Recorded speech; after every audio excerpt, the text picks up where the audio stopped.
rush, it's an addiction, it's a drug.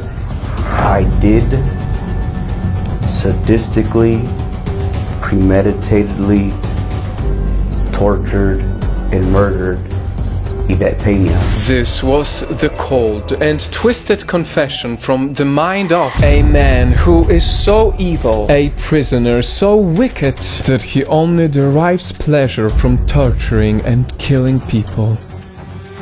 Torture and all that, it's a rush, it's an addiction, it's a drug. I would rather do that than do drugs. I'd rather do that than have.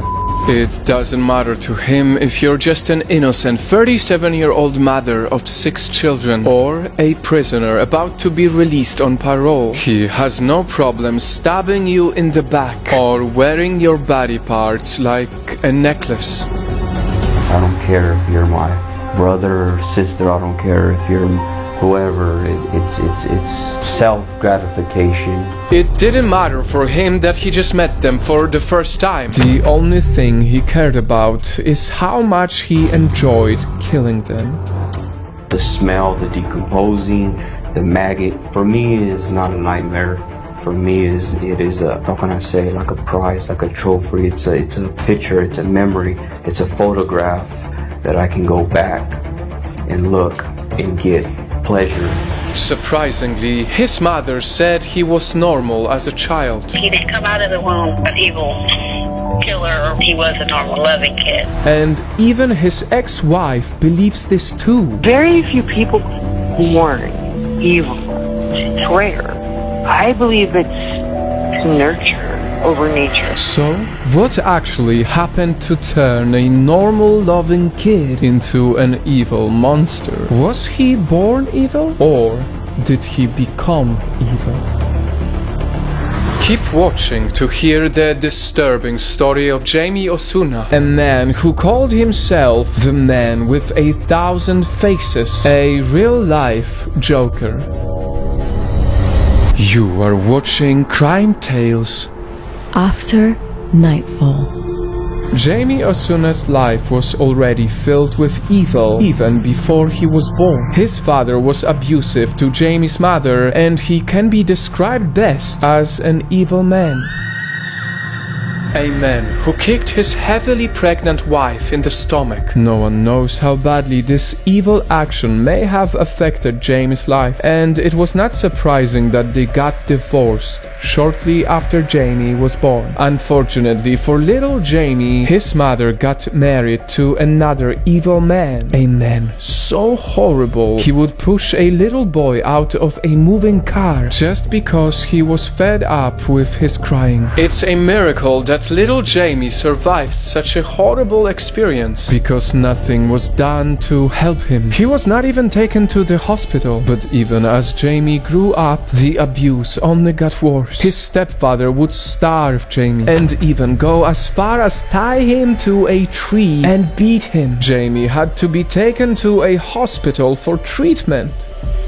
And nothing was done to stop this evil man. He did die of a heart attack many years later, but by then it was too late. The damage had been done to Jamie. I was a weak person and could have stopped all of that, or it got really bad with Jamie, and I didn't. And pretty soon, nothing could stop the evil that began to take over little Jamie's heart. Since I was a kid, 8, 9 years old, I killed animals. My mom would go to the store, I'll put the cat in the freezer, 15 minutes, let it out, put it in the oven, let it out. But the evil did not stop with animals, because Jamie was only 13 years old when he killed his first victim, a 27-year-old man. He was first arrested when he was just 15 years old. His crime was stabbing another boy, and by the time he was 19 years old, he had killed another 33-year-old woman, and nothing could be done to him because he was never caught. He only confessed to these murders many years later. He was just 20 years old when he was arrested again for stabbing a man. He was a truly hardened criminal at this point, and he also started getting his tattoos. The man with 1,000 faces was born. When he was 22 years old, Jamie met and married his wife, Joelle. But this did not change him in any way. Later that same year, he was arrested and jailed for injuring his wife. And in the same month he was arrested, they welcomed their first child. That means Jamie had become so evil that he had injured his wife while she was pregnant. Sounds familiar? From that point on, things just went from bad to worse. He was soon arrested and convicted of the torture and murder of Yvette Pena, a woman he just met briefly. I was introduced to her. I met her like one time, then I came back the next night and I seen opportunity, no one's there. It was a mindless act of pure evil from a man who didn't even need a reason to kill. I don't have no sympathy.